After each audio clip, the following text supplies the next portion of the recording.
اعوذ باللہ السمیع العلیم من الشیطان اللعین الرجیم بسم اللہ الرحمن الرحیم الحمد للہ رب العالمین والصلاة والسلام علی اشرف الانبیاء المرسلین سیدنا و نبینا و شفیعنا و ابی القاسم محمد وعلى بیتہ الطیبین الطاہرین المعصومین اما بعد فقال اللہ سبحانہ تبارک وتعالی فی قرآن المجید بسم اللہ الرحمن الرحیم قل لا اسألکم علیہ اجرا الا المودۃ فی القربى صلوات۔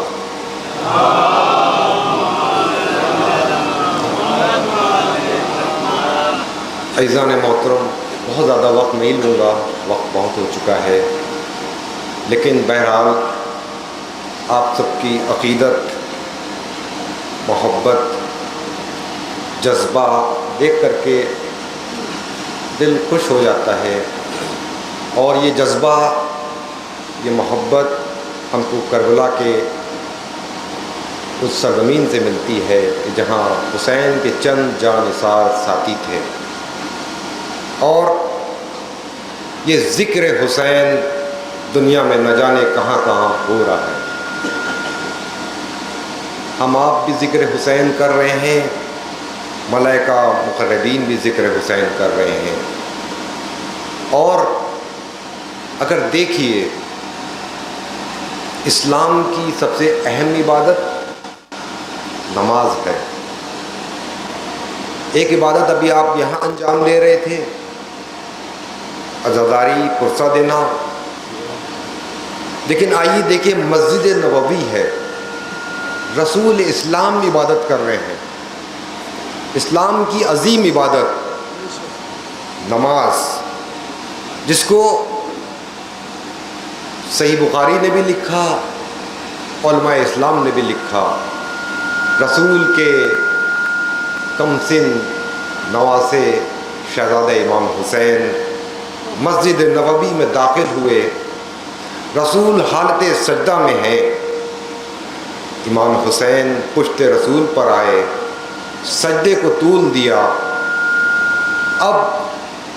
بات کو بس اتنا مختصر کرتے ہوئے کہ جائیے جا کر کے صحیح مسلم اٹھائیے، مشکات شریف اٹھائیے، ترمذی اٹھائیے، بخاری شریف اٹھائیے، کسی ایک جگہ آپ یہ روایت دکھا دیجئے کہ جو پیچھے بڑے بڑے صحابہ نماز پڑھ رہے تھے، سجدے کو طول ہوا، تاخیر ہوئی، دیر ہوئی، کسی بھی صحابی نے آ کر کے پلٹ کے بعد میں یہ پوچھا ہو کہ یا نبی اللہ، یا رسول اللہ، یہ بتائیے کہ جو ہم آپ کے پیچھے نماز پڑھ رہے تھے اور جب آپ کو سجدے میں دیر ہوئی، تاخیر ہوئی، تو ہم لوگوں نے سر اٹھا کر کے کبھی آپ کو دیکھا، کبھی آپ کی پشت پر حسین کو دیکھا، اب یہ بتائیے کیا ہماری نماز ہو گئی یا نماز ٹوٹ گئی؟ جب حسین کو دیکھ لینے سے تمہارے بڑے بڑے بزرگوں کی نماز نہیں ٹوٹتی ہے، تو حسین کے تعزیے کو دیکھ لینے سے تمہارے نکاح کیسے ٹوٹ جائیں گے؟ صلوات بھی جان محترم۔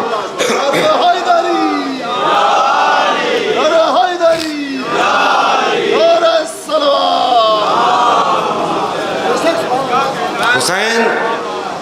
عبادت ہے، حسین شرافت ہے، حسین شجاعت ہے، حسین سخاوت ہے، حسین انسانیت کے وارث ہیں، حسین انسانیت کے نگہبان ہیں، حسین وارث آدم ہے، حسین وارث نوح ہے، حسین وارث ابراہیم ہے، حسین وارث نوح ہے، حسین وارث اسماعیل ہے، حسین وارث اسحاق ہے، حسین وارث داؤد ہے، حسین وارث زکریا ہے، حسین وارث الیاس ہے، حسین وارث خضر نبی ہیں۔ یہ حسین وہ ہے کہ اگر آؤ دیکھو، تم جاتے ہو حج پر، سجدہ وہاں جا کر کے سجدے کرتے ہو، نماز پڑھتے ہو، عبادت کرتے ہو، لیکن وہاں پر ایک پتھر بھی ہے جس کو مقام ابراہیم کے پاس جانا جاتا ہے۔ اب اس پتھر کی خصوصیت کتاب الحرمین و شریفین جو سعودی عربیہ سے چھپی ہوئی کتاب، اس کتاب میں اس پتھر کی فضیلت یہ لکھی گئی، عزیزوں غور کیجیے گا، اس پتھر کی فضیلت یہ لکھی گئی کہ اگر اس پتھر کو آگ میں ڈال دیا جائے اس پتھر کو آگ میں ڈال دیا جائے تو یہ پتھر آگ میں جل نہیں سکتا ہے، اما جب ایک نبی کی طرف ایک پتھر منسوب ہو جائے تو اس کو آگ نقصان نہیں پہنچا سکتی ہے۔ تو کوئی قوم جو ہے جو حسین سے منسوب ہو کر کے آگ کے اوپر سے گزر جائے تو ہمارے قدم نہ جلیں۔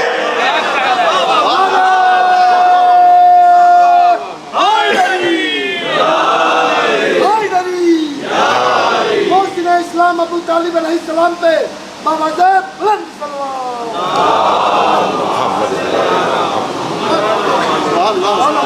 ہاں عزیزو، یہ حسین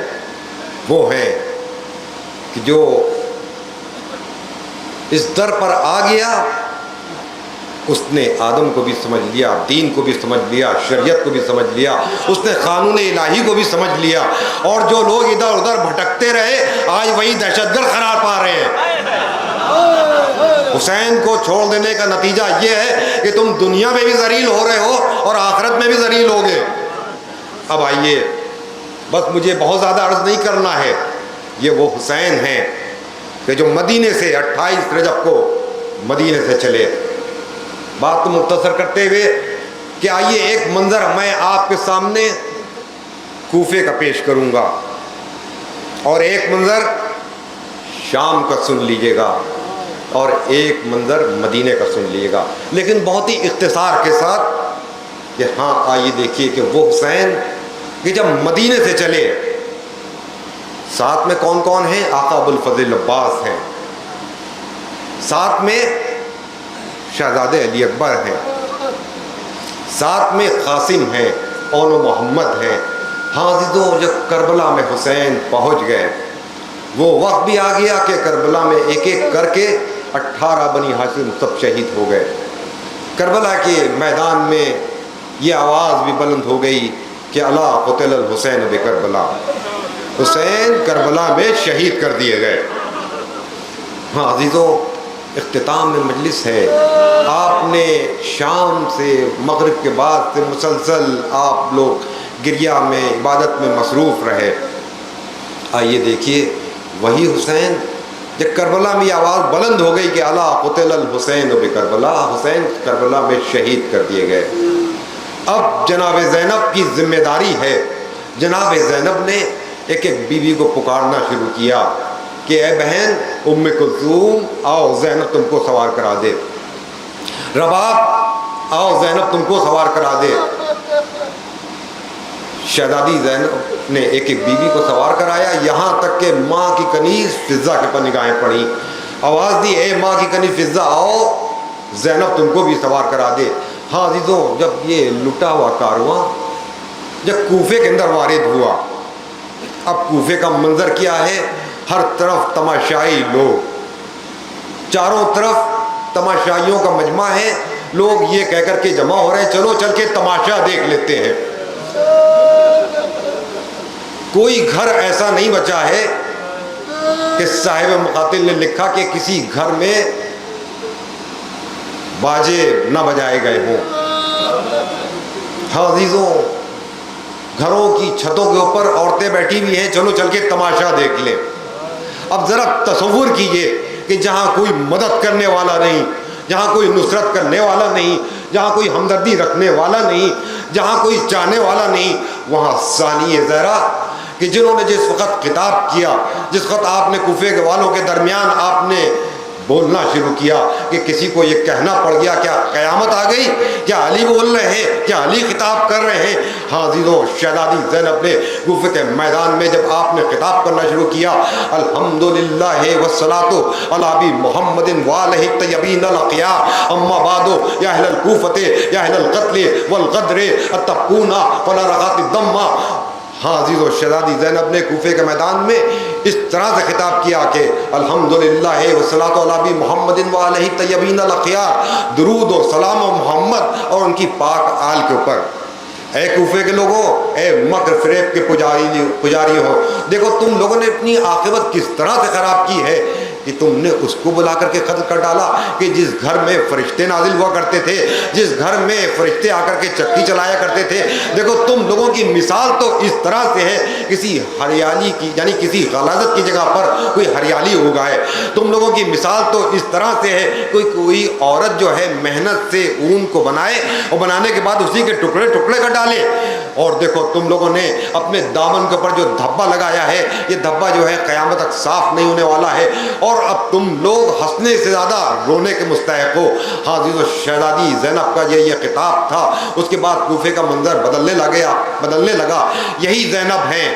ہاں عزیزو، جب وہ وقت بھی آ گیا، قید خانے سے جب رہائی مل گئی، ہمارے آپ کے چوتھے امام کو یزید نے بلوایا کہ اب میں نے یہ ارادہ کیا ہے کہ اب آپ سب کو ہم آزاد کرتے ہیں، آپ کو رہا کرتے ہیں۔ تو ہمارے آپ کے چوتھے امام نے یہی تو فرمایا کہ میں جب تک کہ اپنی پھوپھی اماں سے مشورہ نہیں کر لوں گا اس وقت تک کوئی نہیں جواب دوں گا۔ ہاں عزیزو، وہی ہمارے آپ کے چوتھے امام جب قید خانے سے نکل کے یزید کے دربار میں گئے ہیں، ابھی تو ہتکڑیاں بھی ہیں، بیڑیاں بھی ہیں، گلے میں توق خاردار بھی ہے، لیکن حداد کو بلایا گیا کہ ہتکڑیاں کاٹ دی جائیں، بیڑیاں ہٹا دی جائیں، گلے کے توق خاردار کاٹ دیا جائے، ہٹایا جائے۔ لیکن تاریخ یہ کہتی ہے کہ جب حداد آ کر کے ہتکڑیاں کاٹ رہا ہے، بیڑیاں کاٹ رہا ہے، گلے کے توق خاردار ہٹا رہا ہے، آہستہ آہستہ وہ گریاں بھی کرتا جا رہا ہے۔ ہاں عزیزوں، جب چوتھے امام نے یزید سے کہا کہ جب تک میں اپنی پھوپھی اماں سے مشورہ نہیں کر لوں گا اس وقت تک میں کوئی نہیں جواب دوں گا، آئے اپنی پھوپھی کے پاس آنے کے بعد کیا فرمایا کہ یزید نے ہم کو رہا کر دیا ہے، اور وہ یہ کہتا ہے کہ چاہے یہاں رہیے چاہے واپس وطن چلے جائیے۔ بس شہزادی زینب نے کیا کہا، جاؤ یزید سے کہہ دو بیٹا سید سجاد ابھی تک ہم نے اپنے بھائی کا ماتم نہیں کیا ہے، شام میں ایک مکان خالی کرا دیا جائے۔ بس عزیزوں، شام میں ایک مکان خالی کرایا گیا، آپ حضرات یہاں پر جمع ہیں، چاروں طرف کی بستیوں کے لوگ اکٹھا ہیں، لوگ آ کر کے پرسہ دے رہے ہیں۔ بس عزیزوں، ملتا یہ ہے ایک مکان خالی کرایا گیا، سیاہ پردے ڈال دیے گئے، شام کی عورتیں اکٹھا ہو کر کے اس مکان کے اندر چلنے لگی، بڑھنے لگی، چلو شہزادیوں کو تعزیت دے دیتے ہیں، شہزادیوں کو پرسہ دیے دیتے ہیں۔ تمام شام کی عورتیں جو تھیں اکٹھا ہو کر کے اس مکان کے اندر جمع ہونا شروع ہوئیں، اور اس مکان کے اندر زینب ہیں، ام کلثوم ہیں، رباب ہیں، لیلا ہیں، تمام بیبیاں موجود ہیں۔ بس عزیزوں، تمام تبرکات شہزادی زینب نے یہ فرمایا، بیٹا سید سجاد یزید سے یہ کہلوا دو کہ جو ہمارے تبرکات جو لوٹے گئے ہیں وہ ہم کو واپس کر دی جائیں۔ تمام تبرکات واپس ہوئے۔ بس عزیزوں، ملتا یہ ہے کہ شہزادی زینب نے ایک بار یہ دیکھا کہ عباس کا علم آیا، اور یہاں تک کہ امام حسین کی وہ جلی ہوئی مسند آئی، شہزادی زینب نے مسند کو اٹھایا، آنکھوں سے لگایا، سینے سے لگایا، بوسے دے کر کے لے جا کر کے بلند مقام پہ رکھا، سید سجاد کے بازوؤں کو پکڑا، کہا کہ اے بیٹا سید سجاد آؤ۔ آنے کے بعد آپ نے کہا کہ اس مسند کے اوپر بیٹا سید سجاد بیٹھ جاؤ۔ بس ہمارے آپ کے چوتھے امام اٹھے، اٹھنے کے بعد اس مسند پر آئے، آ کر کے بیٹھ جاتے ہیں۔ بس شہزادی زینب کہتی ہے بیٹا سید سجاد یہ تمہاری پھوپھی اس وقت تم کو تعزیت نہ دے پائی کیونکہ ان کے ہاتھ جو تھے تمہاری پھوپھی کے ہاتھ بندھے ہوئے تھے۔ بس شہزادی زینب نے بیٹے سید سجاد کو پرسا دیا۔ بس عزیزوں، اس کے بعد ملتا یہ ہے کہ ناقے لائے گئے تاکہ بیبیاں ان کے پاس سوار ہو جائیں مدینے کے لیے۔ اب یہی ناقے جو ہیں مدینے کی طرف آگے بڑھے۔ بس بات کو سمیٹتے ہوئے اتنا کہ یہ ناقے جو ہیں جب مدینے کے قریب پہنچے تو ہمارے آپ کے بیمار امام نے فرمایا کہ ہم مدینے میں اس طرح سے داخل نہیں ہوں گے، ایک دم سے داخل نہیں ہوں گے، اور بشیر کو بلایا۔ بلانے کے بعد کہا کہ اے بشیر جاؤ مدینے میں یہ خبر کر دو کہ ہمارے بابا حسین جو ہیں کربلا میں شہید کر دیے گئے ہیں، اب ہم لوگ یہاں آ گئے ہیں۔ بس بشیر جو ہے مدینے کے اندر داخل ہوتا ہے، داخل ہونے کے بعد کہتا ہے کہ اے مدینے کے لوگ یہ مدینہ رہنے کے لائق نہیں رہا کیونکہ حسین کربلا میں شہید کر دیے گئے۔ بس ملتا یہ کہ مدینے کے تمام لوگ اکٹھا ہو گئے، جمع ہو گئے، چلو چل کر کے تعزیت دے دی جائے۔ بس عزیزوں، ملتا یہ ہے کہ شہزادی زینب اور ام کلثوم تمام بیبیاں مدینے کے اندر داخل ہوئیں۔ دور پر روضہ رسول نظر آیا، شہزادیوں نے پردے کو پلٹا، آواز دی اے نانا کے شہر ہمارے آنے کو قبول نہ کر، کیونکہ جب ہم یہاں سے گئے تھے تو ہماری گودیاں آباد تھیں، لیکن جب واپس پلٹ کر کے آئے ہیں ہماری گودیاں اجڑ گئی ہیں۔ بس عزیز و شہزادی زینب نے اپنے کو بلند ناقے سے زمین پر گرایا۔ مورخ یہ کہتا ہے، صاحب مقاتل یہ کہتے ہیں کہ شہزادی زینب کبھی زمین پر گرتی تھی، کبھی دیوار کا سہارا لیتی تھی، ہوتے ہوتے روضہ رسول کے اندر داخل ہوئیں، تمام بیویاں روضہ رسول کے اندر جمع ہو گئیں۔ واہ حسینہ، واہ حسینہ کی صدائیں بلند تھی کہ اتنے میں تمام بیویوں نے دیکھا وہ حسین کی بچی جن کو حسین مدینے میں چھوڑ کر کے گئے تھے، دو کنیزوں کا سہارا لے کر کے روضہ رسول کے اندر داخل ہوئیں، اور آنے کے بعد آپ جو ہیں فاطمہ صغریٰ ایک ایک بیوی کو دیکھتی جاتی ہیں، دیکھتے دیکھتے شہزادی زینب کے قریب پہنچی۔ شہزادی زینب نے پوچھ لیا، اے بیٹی صغریٰ کیا بات ہے، تم کس کو ڈھونڈ رہی ہو، کس کو تلاش رہی ہو؟ بس فاطمہ صغریٰ نے فرمایا، اے پھپھی اماں ہم کو ہمارا بھائی علی اصغر نہیں نظر آتا۔ بس شہزادی زینب نے فرمایا، اے بیٹی صغریٰ تمہارا بھائی علی اصغر جو ہے کربلا میں بابا کے سینے پر سو رہا ہے۔ بنالۃ اللہ پروردگارا تو ہماری اس مختصر سی عبادت کو قبول کر لے، جو یہاں پر حاضر مجلس ان کی تمام حاجتوں کو پوری فرما۔ دنیا کے اندر جہاں جہاں بھی شیعہ حیدر کرار ہیں ان کی جان عزت آبرو کی حفاظت فرما، اور ہمارے مقامات مقدسہ جو ہیں پروردگارا تو ان کی حفاظت فرما۔